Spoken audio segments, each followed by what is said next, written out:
Well, if you stop by MikeHuckabee.com, you can review a list of questions that I think the president ought to ask special counsel Robert Mueller.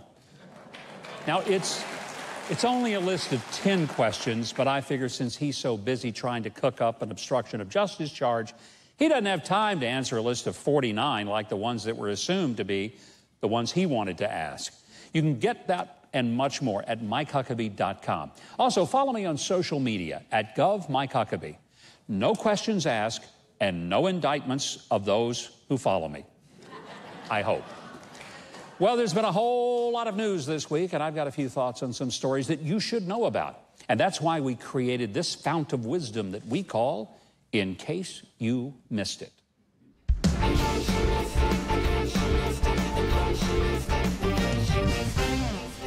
That's right, we read the news so you don't have to. Well, the long-awaited and much-promoted migrant caravan tour reached the U.S., and it's been interesting, to say the least. As you may know, several hundred people, mostly from Central America, have walked all the way to the southern U.S. border to gain entry to the United States.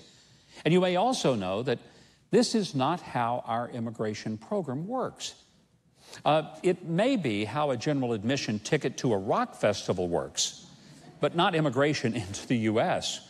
Our Border Patrol officers have had to deal with the wave of illegal immigrants seeking asylum, as well as groups of self-appointed social justice warriors who've come to sing songs, wave flags of any country but America, and then tell the caravan crowd how to beat the system. I tend to agree with acting ICE Director Tom Homan, who said that the caravan crowd represents an attack on the sovereignty of this nation. U.S. Attorney General Jeff Sessions called the caravan a deliberate attempt to undermine our laws and overwhelm our system. But senators like Montana's John Tester continue to support the open borders agenda and vote to protect sanctuary cities.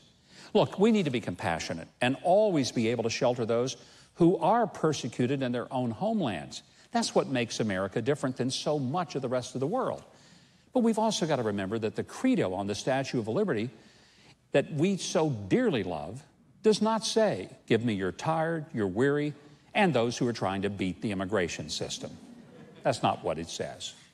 All right, from the land of William Travis and Sam Houston comes this amazing story from the University of Texas at Austin. And I'm pretty sure that John Wayne would not approve of this. Their campus counseling and mental health center is now treating masculinity as if it were a mental health crisis. It's called Masculine UT. It is a program designed to help men break free of traditional ideas on manliness that are stopping them from reaching emotional maturity. Oh boy. I mean, it sounds somewhat like the speech that Davy Crockett probably gave those brave men at the Alamo, doesn't it, huh? Fellas, check your mascara and tie your skirts at the knees. We've got a battle to fight with people who think Texas is Mexico. I'm sure that's how it went down. Well, the University of Texas Counseling and Mental Health Center does not want male students to feel guilty about participating in traditional forms of masculinity.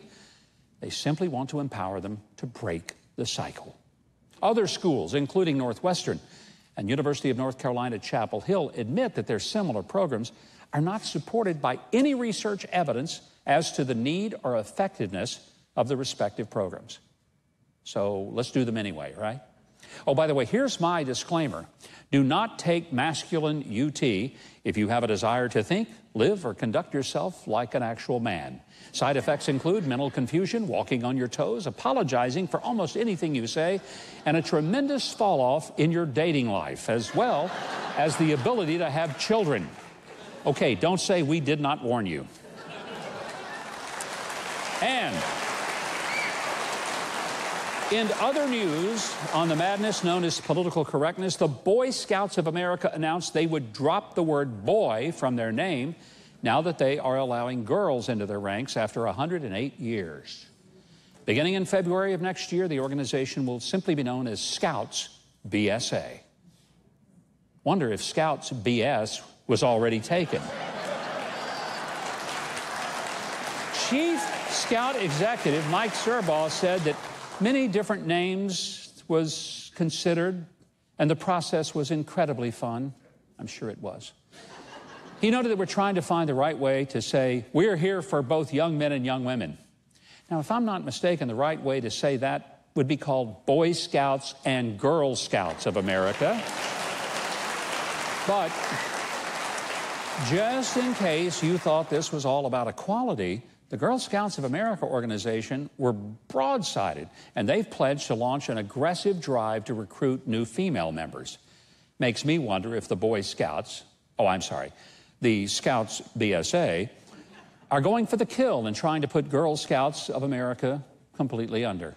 Scouts BSA troops will not be co-ed. Separate but equal is the name of the game for them. Both historic organizations are fighting to recruit new members to what has become dwindling ranks. And I'm sure this will boost it up.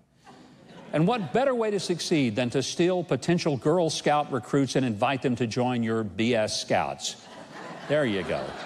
Oh, in other news, the U.S. Postal Service is considering changing the name of mailmen to persons in order to keep up with the Scouts BSA.